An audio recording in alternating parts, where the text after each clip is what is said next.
मित्रांनो, तुमचं वय हे जर 15 वर्षे ते 25 वर्षांच्या दरम्यानचं असेल तर आजचा हा व्हिडिओ फक्त आणि फक्त तुमच्यासाठीच आहे। आजच्या या व्हिडिओमध्ये आपण एका राजाची अशी कथा जाणून घेऊया जी कथा ऐकल्यानंतर तुम्ही तुमचं भविष्य उज्ज्वल करण्यासाठी अगदी वेडे व्हाल।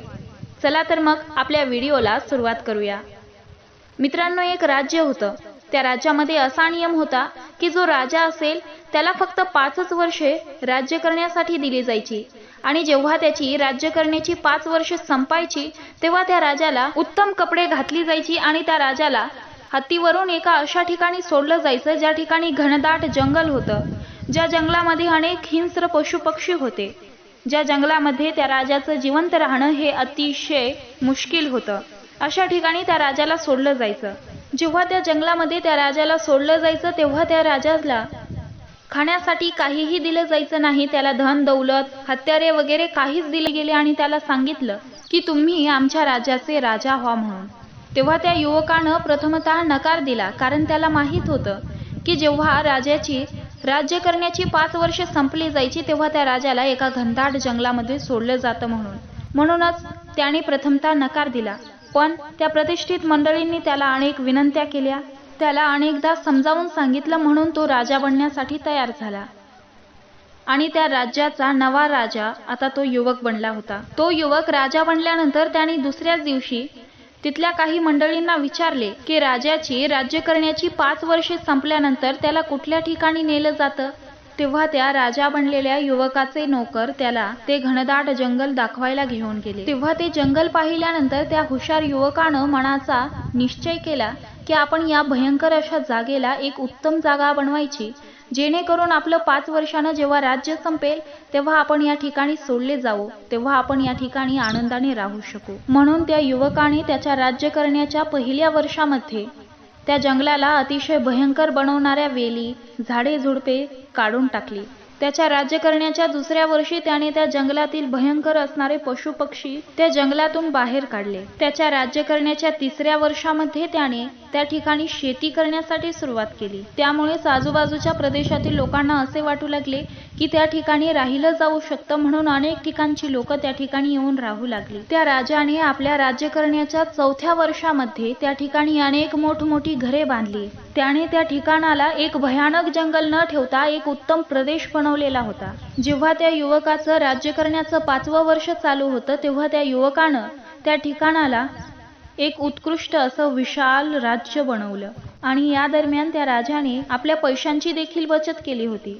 त्याने गरजेपुरताच पैसा खर्च केला होता। त्या युवकाची राज्य करण्याची 5 वर्षे पूर्ण व्हायला फक्त 10 दिवसच कमी होते। तेव्हापासूनच तो त्याने बनवलेल्या त्या ठिकाणी जाण्यासाठी फार उत्सुक होता। शेवटी त्याची राज्य करण्याची 5 वर्षे संपली तेव्हा त्या दिवशी त्याला महाग कपडे घालण्यात आली, त्याला हत्तीवरती बसवण्यात आलं। तेव्हा तो राजा फार आनंदात होता आणि त्याला आनंदात पाहून आजूबाजूची बाकीची मंडळी मात्र फार आश्चर्यचकित होती, कारण आतापर्यंत ज्या ज्या राजांना त्या भयंकर ठिकाणी सोडलं जायचं तेव्हा ते राजे मोठमोठ्याने रडायचे, पण हा मात्र का हसत आहे या गोष्टीचा त्यांना फार आश्चर्य वाटत होता। शेवटी त्या राजाला हत्तीवरती बसून त्या भयंकर ठिकाणी सोडण्यात आलं, ज्या ठिकाणाला त्याने एक विशाल राज्य बनवलं होतं। जेव्हा त्या ठिकाणी त्या युवकाला सोडण्यात आलं तेव्हा त्यानेच बनवलेल्या त्या विशाल राज्यामध्ये तो आनंदाने राज्य करू लागला। तो एक फार मोठा राजा बनला। मित्रांनो, या कथेमधून आपल्याला हा तात्पर्य मिळतो की जे अगोदरचे राजे होते ते त्यांचे राज्य करण्याचे 5 वर्षे हे मौज मजा करण्यामध्ये आनंद लुटण्यामध्ये घालवायचे। आयुष्य आराम करणे, उच्च वस्त्रे परिधान करणे यामध्येच त्यांची 5 वर्षे निघून जायची। परंतु या सर्वांमध्ये ते हे विसरायचे की 5 वर्षानंतर जेव्हा त्यांचं राजेपद संपल तेव्हा त्यांना एका भयंकर ठिकाणी जायचं आहे, ज्या ठिकाणी त्यांचा मृत्यू हा निश्चितच आहे। पण जो शेवटचा राजा होता म्हणजेच तो युवक, त्याने पहिल्यांदा त्या ठिकाणाला पाहिलं ज्या ठिकाणी त्याला 5 वर्षानंतर जायचं होतं। तेव्हा त्याने त्या भयंकर जागेला पाहिल्यानंतर मनाचा निश्चय केला की आपण या जागेला एका विशाल राज्यामध्ये रूपांतरित करायचं म्हणून, आणि त्याचप्रमाणे त्याने त्याच्या 5 वर्षांच्या कालावधीमध्ये अत्यंत कष्ट उपसून त्या जागेला एक विशाल राज्य बनवलं। त्याला त्याच्या 5 वर्षांच्या कालावधीमध्ये फार त्रास सहन करावा लागला खरा, पण त्याने त्याच्या त्या 5 वर्षांच्या कालावधीमध्ये त्याचं बाकीचं आयुष्य हे फार सुखद करून ठेवलं होतं. मित्रांनो, 15 ते 25 या दरम्यानचं जे वय असतं ना, त्या वयामध्ये आपल्यामध्ये आत्मविश्वास, जिद्द, चिकाटी, काहीतरी करण्याची उर्मी ही अगदी भरगच्च असते.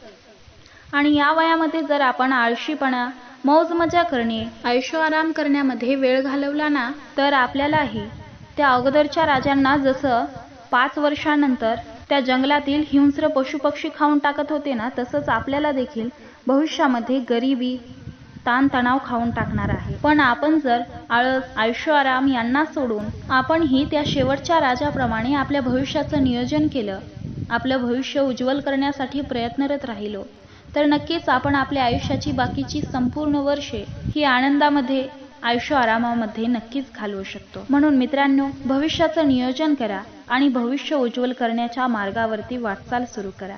मित्रांनो, हा व्हिडिओ तुम्हाला कसा वाटला तो आम्हाला कमेंट्सद्वारे कळवा आणि असेच नवनवीन व्हिडिओ दररोज पाहण्यासाठी आपल्या ऋतुरंग चॅनलला लाईक, शेअर आणि सबस्क्राईब करा. या अगोदरच्या व्हिडिओंची लिंक डिस्क्रिप्शनमध्ये आहे. भेटूया पुढच्या व्हिडिओत. तोपर्यंत आनंदी रहा, स्वस्थ रहा, काळजी घ्या.